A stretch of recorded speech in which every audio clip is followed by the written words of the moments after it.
C'est tous les jours de manche. Bonjour à tous. Arnaud Demanche est avec nous. Bonjour. Salut Arnaud. Alors c'est tous les jours de manche, mais ce soir ça n'est pas moi. Ce soir c'est PSG.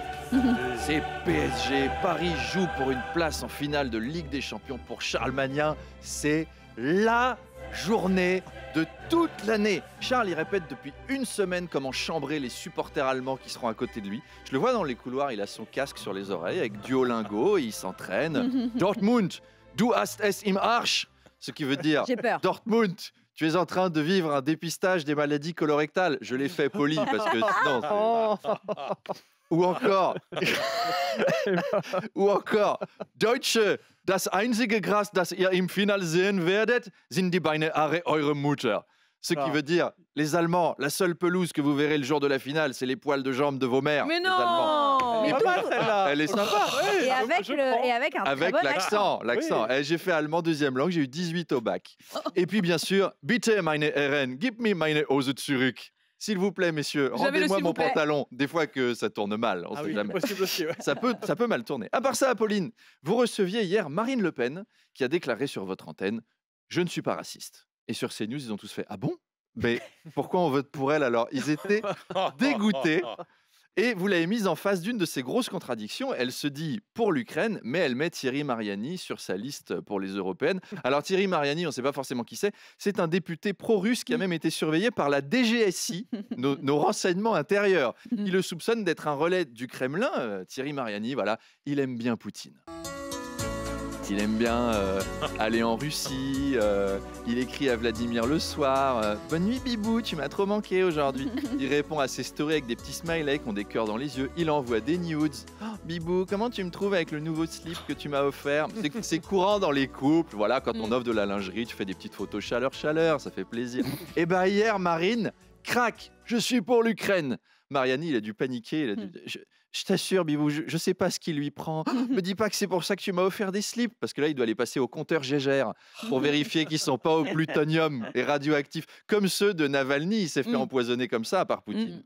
Alors, à propos de femmes de droite, Sarah Knafo, la compagne d'Éric Zemmour, est sortie du silence hier, suite à cet horrible attentat aux œufs dont a été victime son homme. Car une femme a jeté un œuf sur Éric Zemmour ce week-end. Éric Zemmour devait-il frapper cette femme en retour? Réponse de Sarah Knafo. La légitime défense, c'est la loi. Et je n'ai pas envie de vivre dans un pays où on a le droit de réagir que quand on est mort. On est mort après un jet d'œuf. On peut mourir.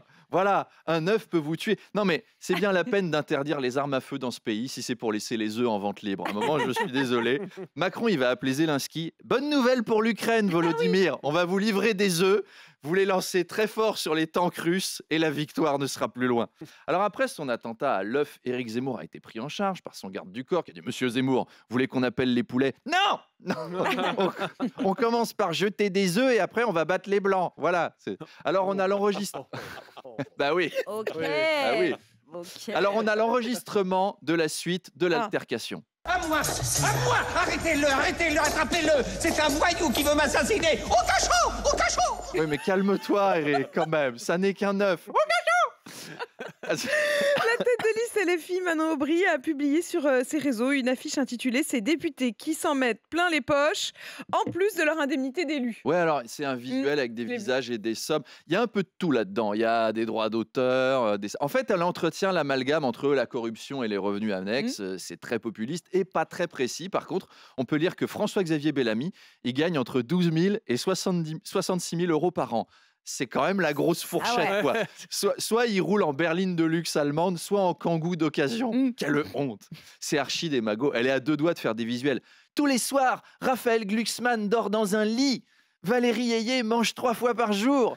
Marie Toussaint possède 32 dents et blanches, alors que chez nous, Jean-Luc Mélenchon, il en a que 29 et elles sont jaunes. Comme vous, le peuple, on est avec vous. En tout cas, Manon Aubry, elle a 0 €. Voilà, poum, éligible au RSA. Son slogan, ça va être quoi? Je suis nul pour gagner de l'argent, votez pour moi, je m'occuperai des finances de l'Europe. Eh ben, c'est pas très convaincant.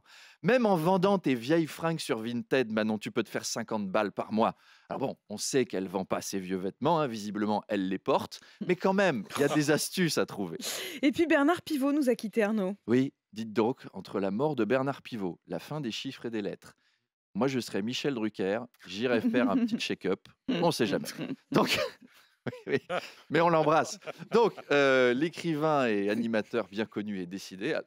Alors, soit il a très mal supporté l'arrêt des chiffres et des lettres, soit il a eu une rupture d'anévrisme en essayant de déchiffrer les textes d'Aya Nakamura pour la cérémonie d'ouverture. La France pleure donc un homme qui lui a fait faire des dictées.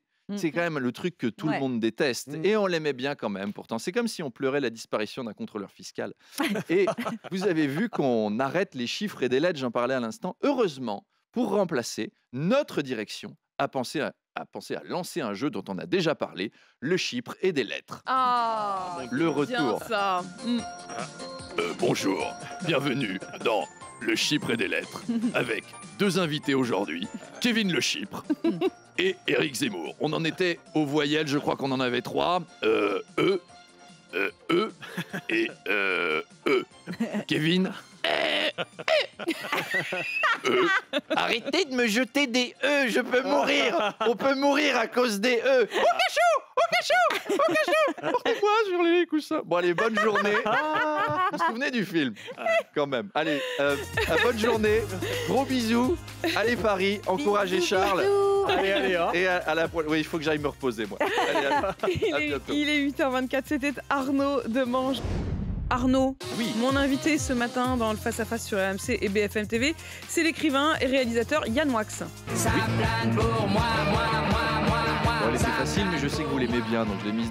Yann Moix qui vient présenter son dernier livre Visa, qui est un roman qui raconte son échange avec un officier administratif nord-coréen afin de pouvoir rentrer dans la dictature communiste. C'est un bouquin écrit en collaboration avec un fonctionnaire nord-coréen. C'est l'éclate. Yann Moix était donc parti en Corée du Nord. Le leader de la Corée, c'est Kim Jong-un, à ne pas confondre avec le roi de la Corée, c'est Kamel Wally.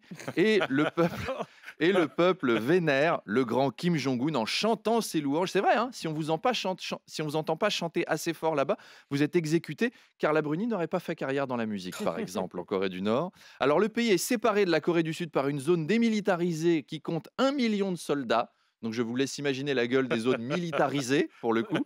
Le pays va assez mal.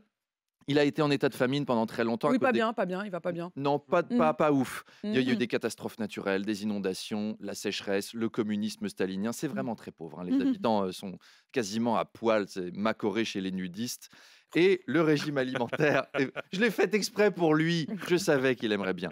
Le régime alimentaire est varié en Corée du Nord, on peut manger de la terre, du carton bouilli, de la propagande, et il y a une liberté de religion, vous pouvez adorer Kim Il-sung, vénérer Kim Jong-il ou prier Kim Jong-un, c'est comme vous voulez.